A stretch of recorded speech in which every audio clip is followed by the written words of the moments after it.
everybody, today I'm in Greenwood, Indiana, and specifically I'm in Craig Park, which is a huge park in Greenwood. It has a whole lot of stuff here for sure, but I'm here in Greenwood today to talk, of course, about Greenwood, but why Greenwood really doesn't get the credit I feel like it deserves. So we're gonna get into that some here. Stay tuned.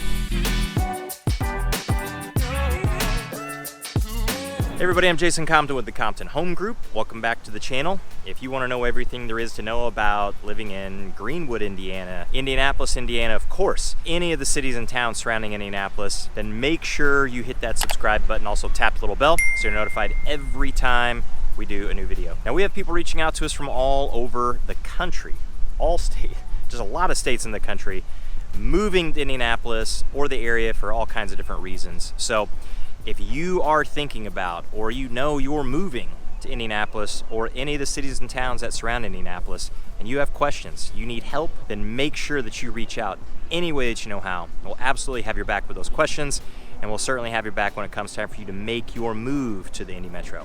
All right, again, today I'm in Craig Park, wandering around in here in the shade because it's a sunny, hot day.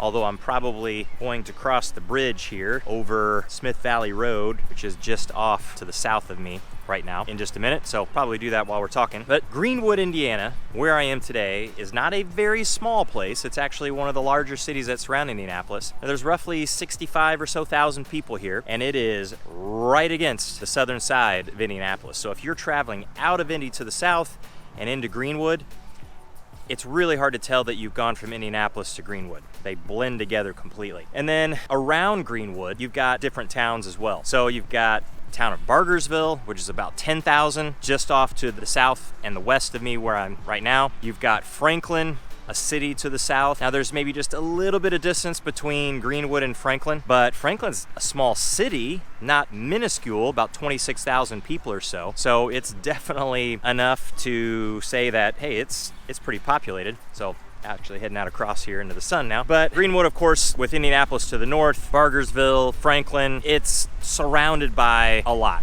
certainly a lot. And then Greenwood, given its size, it has a lot too. So if you were ever worried about, you know, I'm moving to Indianapolis or the area and I don't want to live in Indianapolis for whatever reason, there are a lot of great places to live in Indianapolis for sure. There are lots of places that I've lived in the past and lots of places that I would like to try to live, but geographically it just doesn't work for us. And so that may be the same for you. So geographically it just doesn't work for you, or you just don't want to for any of those other reasons that you could be thinking of after I mentioned it a second ago. But if you're looking at some of these cities and towns that surround Indy and you're thinking, well, you know, I don't want to be in a place that I don't have anything close by, or Indiana, you know, might have the reputation of being really rural. And of course, a lot of Indiana is that way.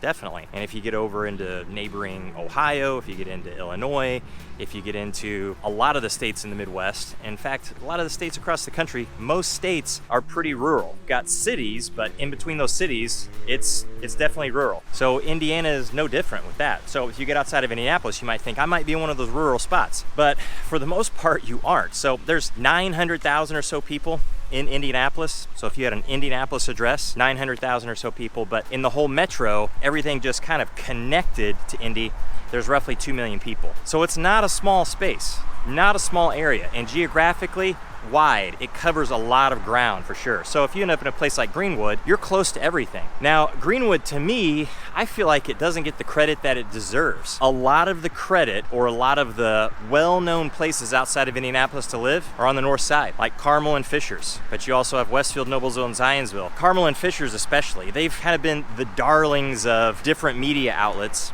as being some of the top places to live in the country. Now, how different are those places compared to Greenwood? They're not that many miles away, so truly, how different could they be? Yes, there are differences, and we could actually have a series of videos about some of those differences, some of them. You know, like their downtown areas, maybe some of the restaurants. We could talk about traffic, we could talk about infrastructure. And speaking of, one little thing that does drive me bananas about Greenwood is I'm going over this bridge right now. This intersection between South Meridian Street when you get into Madison Avenue, and then you've got this street right here, Smith Valley Road, connecting all of those. It just gets crazy right through there. You got US 31 in there as well. So US 31, you have Madison, South Meridian. You've got 2 stoplights, a roundabout right in the center, and then just a lot of traffic in the evening. So, we could talk about little differences like that, but that's one tiny intersection that if I'm going through it, a lot of times could just drive me bananas. But if I get into Carmel and Fishers, there are places through there that drive me bananas too. But we're really kind of nitpicking at that point.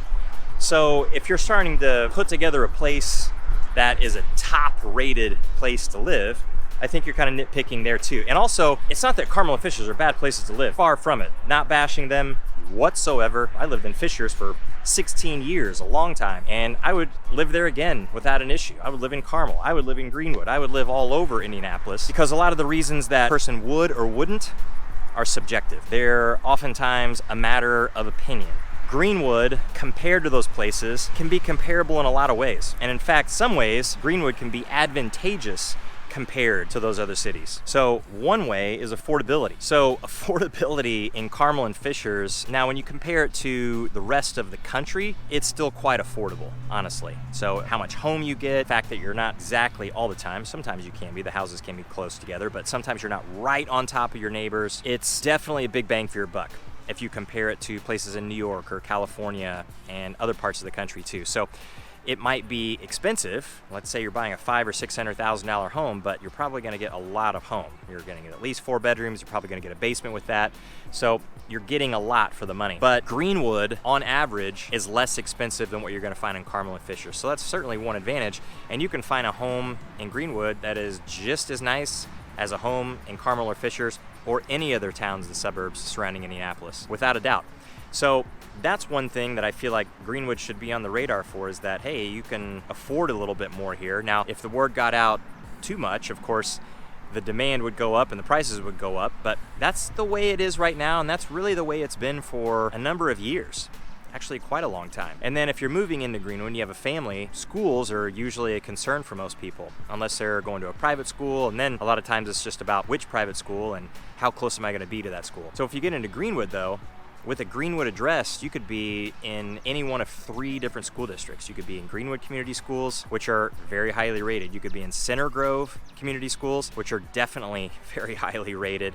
And then you could also be in Clark Pleasant, and that's a highly rated school system as well. So that also, given the size of Greenwood, it's 65,000 people, and you have 3 different school districts that you could potentially be in, it reduces the size of those school districts. So if you get into some of the other cities that surround Indianapolis, these are some very, very large school corporations. Like Carmel, as an example, is the largest one in the entire state, public or private. There's over 5,000 kids at the high school. Now, that creates a lot of opportunity, and a lot of people are okay with that, but some people don't want to be in a school district, a school corporation that's that large. If you get into Greenwood, that's not happening. All of them are much, much smaller than Carmel or Fishers, or even a place like Noblesville, Brownsburg, Avon, Plainfield. They all have really large schools. You're talking anywhere from 2,500 to over 3,000 kids in a high school. Now, of course, they don't have that many in each of the elementaries and middle schools, things like that. They're all divided up, but it means you have a number of elementary schools, just as an example,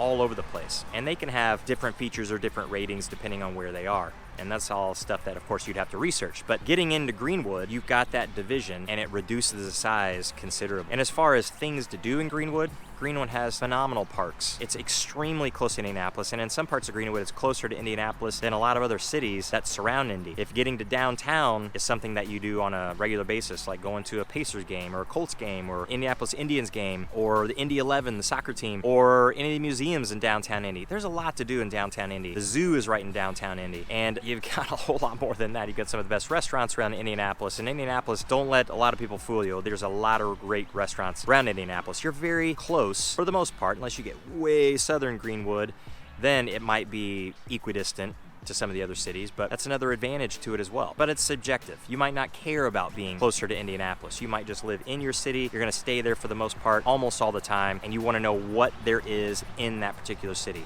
What you can find in Greenwood, for the most part, you can find in all the rest of the cities that surround Indianapolis. The thing that starts to get a little bit different between all the cities would be the downtown area, some of the offerings that they have, some of the community events. But Greenwood isn't lacking in those things. Its downtown area might not be the biggest, it might not be the most renovated, but it's not the only place for people to gather. In fact, there aren't that many that really gather there because it's not very big. There are other places that you can go. If you want to see some music outside, the amphitheater right over here just to the north of me is an incredibly cool place. Plus, you're close to others in the area as well. But Greenwood has essentially everything that you would need, I think, to get by for sure. And how well you're getting by is a matter, really honestly, of your own opinion. So when you're trying to rank places to live around Indianapolis, it's just really difficult to do because we are doing just that. We are looking at people's opinions. And my opinion of Greenwood is a good one. And I feel like it's overshadowed a lot, it's overlooked a lot when it shouldn't be, because it has multiple positives going for it. So it's something I think that you should keep on your radar, especially if you're open to living in a lot of different geographic areas around Indianapolis. So if you have more questions about a place like Greenwood or any of the towns and cities that surround Indianapolis and Indianapolis itself, then reach out any way that you know how. And until the next one, we'll see you later.